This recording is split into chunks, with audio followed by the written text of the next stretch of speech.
Hello everyone, welcome to developing success. क्या आपको मालूम है कि वर्ल्ड बैंक एंड आईएमएफ यानी कि इंटरनेशनल मॉनेटरी फंड में क्या डिफरेंस है? वैसे तो दोनों का ही काम इकोनॉमिक डेवलपमेंट का है, लेकिन दोनों में कुछ बेसिक डिफरेंस जरूर है। वर्ल्ड बैंक का बेसिक काम है लो एंड मिडिल इनकम कंट्रीज में इकोनॉमिक डेवलपमेंट करना और पॉवर्टी यानी कि गरीबी को कम करना। तो इनका मेन फोकस गरीबी पे है। इस काम को करने के लिए world bank developing countries and low income countries को फाइनेंशियल सपोर्ट यानी कि लोन प्रोवाइड करता है। World bank has 2 goals set for 2030। पहला, टू एंड पॉवर्टी यानी कि गरीबी को खत्म करना, और दूसरा इनकम ग्रोथ को बढ़ाना। ऑब्वियसली इनकम ग्रोथ बढ़ेगी तो पॉवर्टी वैसे ही खत्म हो जाएगी।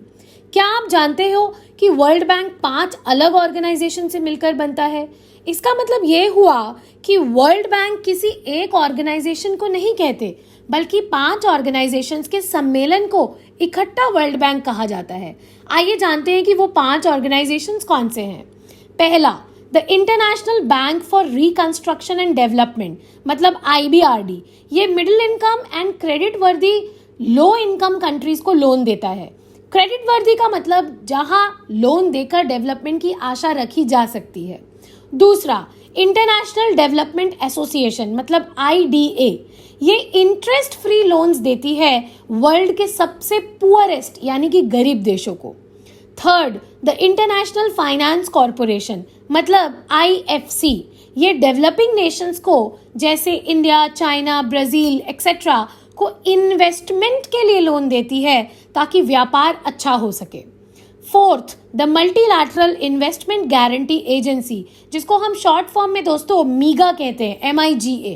ये भी डेवलपिंग नेशंस को मदद करती है, लेकिन सिर्फ और सिर्फ फॉरेन डायरेक्ट इन्वेस्टमेंट मतलब FDI को सपोर्ट करने के लिए।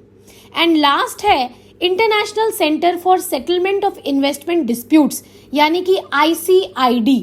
ये ऑर्गेनाइजेशन कंट्रीज एंड बिजनेसेस में डिस्प्यूट को रिजॉल्व करने का काम करती है। तो ये 5 ऑर्गेनाइजेशंस दोस्तों मिलकर बनते हैं वर्ल्ड बैंक। अब बात करते हैं IMF यानी कि इंटरनेशनल मॉनेटरी फंड के बारे में। IMF वर्ल्ड के मॉनेटरी सिस्टम को स्थायी करने का काम करता है। दुनिया की देशों की फाइनेंशियल स्टेबिलिटी को बरकरार रखने के लिए IMF इंटरनेशनल ट्रेड को भी प्रमोट करता है। जब किसी कंट्री की फाइनेंशियल स्टेबिलिटी खराब हो जाती है तो IMF उस कंट्री को policy making tools and analysis भी प्रोवाइड करता है। जैसे कि 1991 में IMF ने इंडिया को भी सपोर्ट किया था। जब किसी कंट्री में बैलेंस ऑफ पेमेंट क्राइसिस होता है तो IMF उस कंट्री को लोन प्रोवाइड करता है। अब ये जानते हैं कि बैलेंस ऑफ पेमेंट क्राइसिस होता क्या है। दोस्तों, जब कोई कंट्री एक्सपोर्ट्स मतलब सेलिंग से ज़्यादा इंपोर्ट्स करती है, मतलब खरीदारी ज़्यादा करती है, तो उसको पेमेंट्स इंटरनेशनल मार्केट में ज़्यादा करने पड़ते हैं। और हो सकता है कि इस कंट्री के पास बहुत सारे लोन्स हो तो वो इंटरेस्ट पेमेंट्स की वजह से भी पेमेंट्स बहुत ज़्यादा बढ़ जाते हैं। तो ऐसे कंट्रीज का फॉरेक्स धीरे धीरे कमज़ोर हो जाता है और इसको हम बैलेंस ऑफ पेमेंट क्राइसिस कहते हैं। IMF लोन सिर्फ तभी देती है दोस्तों जब देश IMF के बताए गए पॉलिसी टूल्स को यूज करें।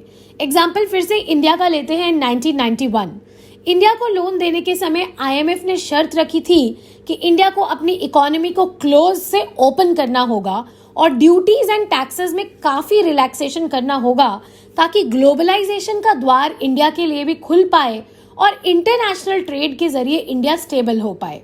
हम सभी ने देखा है दोस्तों, 1991 के बाद जब IMF की इस पॉलिसी टूल को मानकर राव मनमोहन मॉडल ने LPG का स्कीम बनाया था, उसके बाद इंडिया एक बहुत ही बड़ा पार्टनर ग्लोबलाइजेशन के प्लेटफॉर्म में साबित हो पाया। आज हम एक बिल्कुल स्टेबल कंट्री है। इनफैक्ट हम एशिया के एक सुपर पावर भी माने जाने लगे हैं।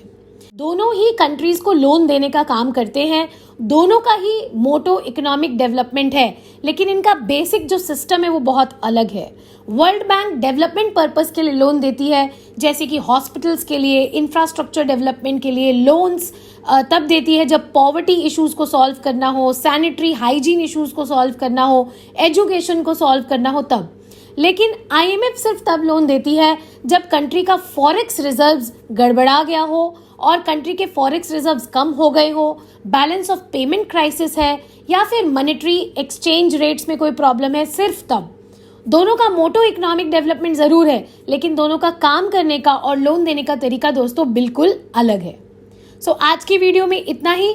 चैनल को सब्सक्राइब जरूर कीजिएगा और भी इंटरेस्टिंग वीडियोस पाने के लिए। Thank you so much and take care.